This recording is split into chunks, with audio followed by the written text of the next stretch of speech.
Fala pessoal, tudo certinho? Bem-vindos a mais uma videoaula. Eu sou o professor Samuel Cunha, estou aqui hoje no Aprenda Bem para falar com vocês, para trabalhar um assunto muito importante que são as doenças causadas por bactérias ou também chamadas de bacteriose.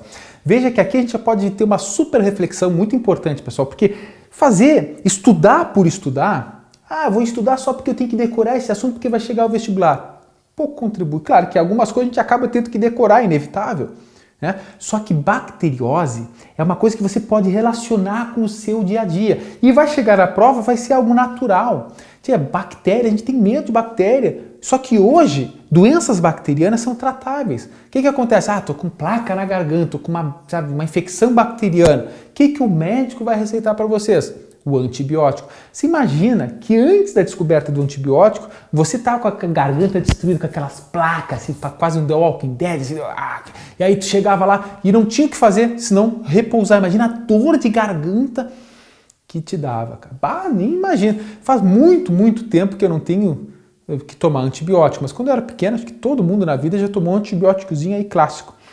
Então o que a gente tem que primeiro pensar e refletir nesse momento, quando a gente estuda de bactérias, é que hoje todas as doenças bacterianas são tratáveis. Mesmo a hanseníase, antigamente chamada de lepra, mesmo a tuberculose, que antigamente, o tuberculoso, né, de uma maneira até preconceituosa, falando, não, isola o tuberculoso, porque a chance de morte era altíssima e a de transmissão também. Hoje, todas essas doenças, elas são tratáveis. É óbvio que a gente pode linkar, e tem muito exercício que faz, que eles linkam as partes, as doenças bacterianas com a resistência bacteriana, que daí envolve, obviamente, a própria questão de evolução. Então, a gente pode também trabalhar resistência bacteriana aos antibióticos com um processo evolutivo, que é mais uma evidência da evolução. Tem gente que fala, a evolução não existe, né? Então, por que as bactérias ficam resistentes a um medicamento? Então fique sempre atento nisso. E por isso que também o exercício ele pode cobrar o vestibular, o Enem ou a vida. Quando você vai no médico e ele fala assim, esse antibiótico você deve tomar durante 15 dias. Aí tu fala, mas eu tomei 3 dias, já estava bem, parei de tomar. Depois de 10 dias, voltou a bactéria, com tudo, a dor de garganta, enfim, e o médico te receita o mesmo medicamento, só que agora o que aconteceu com essas bactérias? Elas não estão sendo facilmente destruídas pelo antibiótico. Por quê? Cara, quando você tomou 3 dias, 99% das bactérias morreram. Ficou 1% das bactérias assim, quase mais resistente àquele antibiótico. Quando você para de tomar aquele medicamento, o que elas fazem? Parou. Aí o que elas vão fazer? Eu sou uma bactéria resistente que consegui sobreviver. Vou me dividir em 2, em 4, em 8. E aí você agora tem uma colônia inteira de bactérias resistentes. Isso é um processo evolutivo, isso existe, é o que acontece para a resistência bacteriana. A gente tem que estar muito atento nisso. Então vamos lá, gente. Trouxe alguns exercícios para a gente discutir a matéria de uma forma linda e charmosa aqui para vocês. Caneta. Vamos lá. Então nós temos aqui. Preste bem atenção. Quando a gente trabalha com doenças bacterianas, é óbvio que o exercício vestibular que te traz... ele não vai falar normalmente, não fala. Não é que seja normalmente, é que muitas vezes ele não traz, vou fazer uma questão só de bactérias, ou só de vírus, só de protozoário. Muitas vezes ele envolve outros agentes etiológicos também, então a gente tem que estar atento. Esse é um exemplo de questão. Fala assim, considere o quadro abaixo que apresenta dados sobre saneamento básico no ano de 2000. Olha só, gente, nem faz tanto tempo. Essa aula aqui está sendo gravada no finalzinho de 2020, um ano fatídico, né? Mas aqui é 20 anos atrás. Em 2 cidades do Paraná, a partir dos dados apresentados. É correto afirmar que, em relação à população de Curitiba, a população do município de Adrianópolis está mais exposta a adquirir. Ele vai te dar as opções. Então, olha só, o que acontece aqui? Em Curitiba, temos aqui registro geral de esgoto, 75%, quase 76%. Tem esgoto, é pouco, né, para uma capital, mas vamos lá. Hoje deve estar melhor, né? Abastecimento de água, 98,6% da população de Curitiba tem, então isso aqui é Curitiba, até tem um abastecimento de água. Pega Adrianópolis. Gente, olha só, a rede geral de esgoto, somente 13,2% da população dessa cidade tinha. A mesma coisa, o abastecimento de água, 46,4%. Então, olha como a Adrianópolis é uma cidade que em 2000 estava muito mais sujeita a algumas doenças. Quais são essas doenças? É o que o exercício quer te passar. Então, olha só, vamos lá. Primeiro, ascaridíase, poderia ser, né? porque os candidíases são ovos, né? Nematelmintos, a gente vai ter uma lista sobre isso. Só que sífilis, pessoal, sífilis é uma IST. Ah, quer dizer que sem saneamento básico eu vou pegar sífilis? Não, sífilis, a exposição, em grande maioria, é por uma relação sexual desprotegida. Então não pode ser. Vamos para B, cólera e cisticercose. Aí essa já vou deixar marcadinho aqui, mas vamos primeiro nas outras. Dengue e tétano. Gente, você vai pegar dengue, que é uma virose, pelo mosquito, né? Não pelo saneamento. Assim como o tétano. O tétano é um bacilo, uma bactéria, um bacilo que está no ambiente, você precisa de um corte profundo. Lembra daquela história, né? Esquistossomose e malária. Primeiro que malária precisa de um mosquito também, uma protozoose.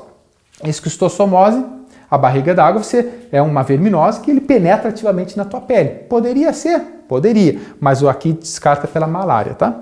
E febre amarela, precisa de mosquito. E doença de Chagas, precisa do barbeiro. Lembra que ele faz sucção? Então temos aqui a resposta certa, sendo cólera e cisticercose. Aí preste muito bem atenção, gente. Essas duas doenças aqui, elas têm envolvimento com o saneamento. Aí, com saneamento precário, né?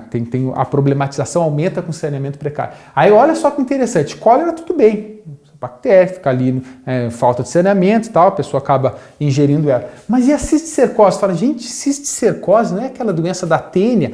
Veja bem, a gente vai fazer um exercício mais aprofundado sobre isso. Mas tênia e cisticercose não são bactérias, obviamente você sabe disso, são plateumintos, são vermes. Só que a cisticercose, ela tem relação com a ingestão de ovos da Taenia solium. Se você ingerir os ovos dela, ou as proglótides e tal, esses ovos vão se desenvolver em cisticercose, que poderá dar até no cérebro, chamado de neurocisticercose. Então, sim, para pegar cisticercose, o saneamento precário aumenta a chance. Se uma pessoa tem ateníase, o verme adulto, nas fezes dessa pessoa estão saindo os ovos. Se uma outra pessoa, ao ter o contato com os ovos dela, falta de saneamento básico, acaba pegando a cisticercose, tá? Que é a forma larval desse verme. Mais para frente, a gente vai falar mais disso também, beleza? Então vamos adiante aqui. Temos aqui o botulismo. Gente, falou de bactérias. Tem duas doenças que são extremamente importantes para você estudar, que é o botulismo e o tétano. Vamos responder sobre essas duas questões. Primeiro sobre o botulismo. Eu fico girando aqui, né? O botulismo provocou a morte de 1,1 mil cabeças de gado. Veja que o botulismo, se você vai fazer veterinária, é muito importante também. A gente fala muito de saúde pública, mas a questão veterinária envolve muito aqui também. No último mês de agosto, numa fazenda em Mato Grosso do Sul, a suspeita clínica inicial foi confirmada pelo exame das amostras de grãos úmidos de milho fornecidos aos animais. Então, olha só, estavam fornecendo milhos aos animais, úmidos. Eles pegaram a amostra e viram que realmente ele estava com problema, demonstrando a presença da toxina botulínica, que fala, vou botar um botox, aí eu não vou ficar doente. Como, professor? Não, porque ela é controlada, é no músculo, em pequenas quantidades, que nem cai ali necessariamente disseminando na corrente sanguínea. Mas é a mesma toxina, preste atenção, que é produzida pela bactéria Clostridium botulinum. Todas as bactérias do gênero Clostridium são anaeróbias, ou seja, só vão conseguir se multiplicar, se dar bem, com falta do oxigênio. Então eu falo assim, considerando que a toxina botulínica bloqueia a transmissão neuromuscular, olha que interessante, o botulismo, ele causa a chamada paralisia flácida. Então a pessoa que pegou essa toxina, ele vai bloquear esses receptores, né, da neuromuscular, e a pessoa relaxa o músculo, não consegue conter. Imagina, o cara bodybuilder aqui não consegue, porque literalmente, por mais força que tu faça, o neurotransmissor não consegue se conectar ali para você fazer esse movimento, certo? Então a morte dos animais deve ter sido decorrente da... Então pensa assim, infecção generalizada? Não. Gente, isso aqui é bem triste, ó. Hemorragias internas também não. Está falando, gente, tem alguma coisa a ver com esse bloqueio da transmissão neuromuscular. Então, o que vai acontecer? Tu não vai conseguir movimentar o músculo. Continuando, desidratação provocada por diarreia nem vai causar diarreia. Tá? Pode causar por causa do afrouxamento muscular e tal, mas não é a causa da morte. Acidente vascular cerebral, mas por que vai dar um acidente vascular cerebral? Uma toxina que relaxa a musculatura. Então, só vai ter como certo, vamos passar aqui, a parada respiratória. Então, olha só, isso aqui falou de um exercício de veterinário, mas já aconteceu com enlatado, normalmente acontece, porque um enlatado que é feito e o alimento ali dentro não está devidamente higienizado e, porventura, tem essas bactérias, é muito raro, tá? Mas pode acontecer. Quando elas estão lá embaixo, dentro, na verdade, elas começam a se multiplicar, 2, 4, 8, 16, e quando elas estão se multiplicando, elas estão liberando essa neurotoxina, que é a botulínica, né? Estão liberando essa toxina. E aí o que vai acontecer? Quando a pessoa ingere, come essa toxina, entra no organismo e causa o botulismo, certo? Então há necessidade. Por isso que se você vai num supermercado, tô aqui, e tem uma lata que está estufada, desconfie dela. Provavelmente não vai ser, né, botulismo. Só que se ela está estufada, significa que algum gás lá de dentro foi liberado. Pode ser qualquer outra bactéria que liberou esse gás e fez esse estufamento da lata. Então, muito cuidado. Vamos para mais uma. Ixi, essa aqui é legal. Já falei para vocês, né? Eu não vou dar spoiler aqui, cara. Senão, vamos juntos aqui. Um tipo bacteriano denominado de bacilo. Bacilos são aquelas bactérias em forma de bastonetes, tá? Que pode estar presente no solo. Aí está. Causando uma grave doença com sintomatologia variada, caso penetre no organismo humano. Um dos sintomas mais graves, aí está falando do sintoma que ele quer chegar ao ponto, desta enfermidade é a paralisia muscular. Veja, está falando de paralisia muscular, que pode levar a óbito. Então, olha só, está no solo, se essa bactéria entra no organismo, ela vai causar paralisia muscular. Então está falando de todas as características do Clostridium botulinum. Anteriormente a gente viu do Clostridium tetani. Antes, no outro exercício, a gente viu o Clostridium botulinum. Agora estamos vendo o Clostridium tetani. Então olha que louco, é uma bactéria que está no solo, em forma de esporo resistente, né? Eles formam endósporos muito resistentes. Se essa bactéria penetra na tua pele e o corte é profundo, a ponto de chegar num tecido que está necrosando sem gás oxigênio, ela vai se transformar novamente na sua forma e vai se multiplicar. Enquanto que ela está se multiplicando, ela está liberando uma neurotoxina, tá? Eu fiz várias aqui, mas que é chamada de tetanoplasmina. Essa neurotoxina faz com que o músculo contraia, quando você contrai ele, só que ele não relaxa. Então tá o sorriso sardônico, a contração muscular dolorosa e involuntária. Obviamente não tem nada a ver com sarampo, com tifo, com amarelão e com ancilostoma. Tá? É o tétano, pessoal. É uma doença muito grave, existe vacina para o tétano, só que lembre-se aqui já puxando, quando a gente fala de saúde pública, temos que entender a diferença entre soro e vacina.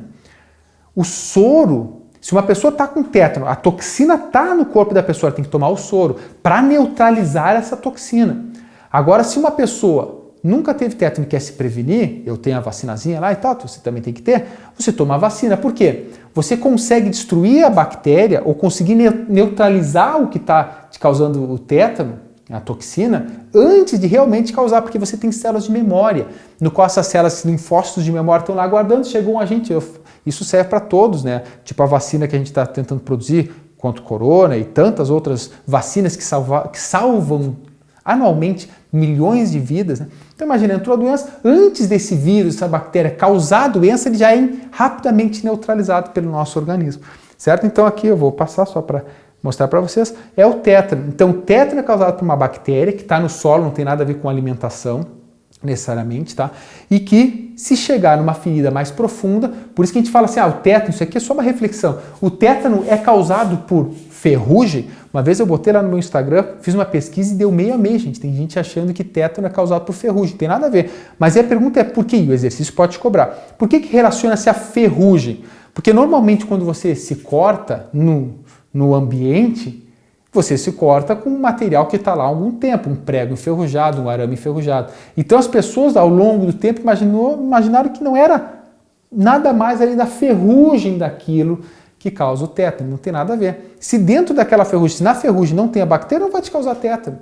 Pode ser um galho de madeira, né? Um galho de uma árvore, ou qualquer felpa de madeira mais profundo. Agora, o corte superficial não causa tétano. Por quê? Porque não tem hipóxia de tecido, não tem necrose. Beleza? Tem que ter, porque tétano é anaeróbio. E vamos para mais uma, a última aqui dessa nossa aula, fala assim, medidas de saneamento básico são fundamentais no processo de promoção de saúde e qualidade de vida da população. Muitas vezes a falta de saneamento está relacionada com o aparecimento de várias doenças. Então, problemas com saneamento, né? Neste contexto, um paciente que dá entrada em um pronto atendimento, relatando há mais de 30 dias, então temos um período de incubação de 30 dias. O que é o período de incubação? Quando você adquire qualquer doença, imagina, tive contato com a doença, tu vai ter sintoma na hora? Não. Porque esse vírus, essa bactéria, esse agente infeccioso, ele vai ter um tempo no qual ele vai ficar incubado, se multiplicando, analisando, para depois de tanto tempo, nesse caso aqui foram 30 dias, né, de incubação. Você pode pegar aí o coronavírus, tem uma incubação de média de 5 a 7 dias, tem vírus que tem de 1 mês ou até anos às vezes, né? Mas enfim, vamos lá. Ele teve contato com águas de enchente. Ainda informa que nesta localidade não há rede de esgoto e drenagem de águas pluviais, e que a coleta de lixo é inadequada. Então está falando de um lugar perfeito para ter uma dessas doenças que eu já vou falar para vocês. Ela apresenta os seguintes sintomas: febre, dor de cabeça, dor muscular, tá? Então veja comigo, falta de saneamento básico, enchente, que ela teve contato. Gente, está falando aqui, obviamente, da leptospirose. Só que, não vem a ser difteria, botulismo muito menos. Por que botulismo? A gente recém fez um exercício de botulismo, né? Lembre-se disso. Tuberculose também, passa de pessoa para pessoa. Meningite. O que tem a ver isso aí com a enchente em si? Então sobra a nossa linda leptospirose, que não é linda, na verdade, é linda de estudar para conhecer, porque veja comigo a pequena reflexão. A nossa maior arma contra todas as doenças é o conhecimento. Por isso, sabendo disso, que os principais vestibulares do Brasil cobram tanto as doenças de vocês. Porque é muito... Isso aqui eu vou me abrir com vocês agora. É mais importante para a vida a gente saber todo o ciclo de Krebs ou saber como prevenir as doenças? As doenças, obviamente. Mas, claro, você como bom estudante não tem ruim, tem que saber tudo, né? Beleza? Então é isso, gurizada. Deixa aqui um grande abraço para você. A gente se vê muito em breve na próxima aula. Tchau, tchau.